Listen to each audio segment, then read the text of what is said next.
জামালপুরের মেলান্দহে ব্রহ্মপুত্র নদের বেশ কয়েকটি স্থানে ড্রেজার দিয়ে অবৈধভাবে বালি উত্তোলন করছে প্রভাবশালীরা।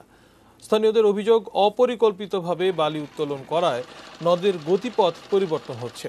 এতে হুমকির মুখে পড়েছে কৃষি জমি, বসতবাড়ি, সেতু, পাকা রাস্তা, টুপকার চর পাইলিং, শ্যামপুর উচ্চ বিদ্যালয় ও প্রাথমিক বিদ্যালয় সহ কমিউনিটি ক্লিনিক।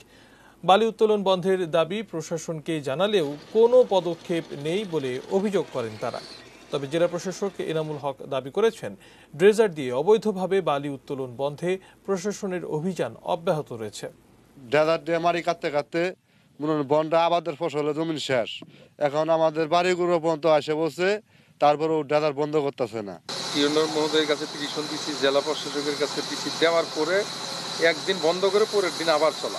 আমরা প্রতি মাসেই আমরা অনেক অভিযান করছি এবং তাদের বিরুদ্ধে জেল জরিমানা করছি। তারপরও অনেকেই আমাদের ধরাছোঁয়ার বাইরে থেকে যান। আমরা তাদেরকে চিহ্নিত করে আমরা সবাইকেই আইনের আওতায় আনব।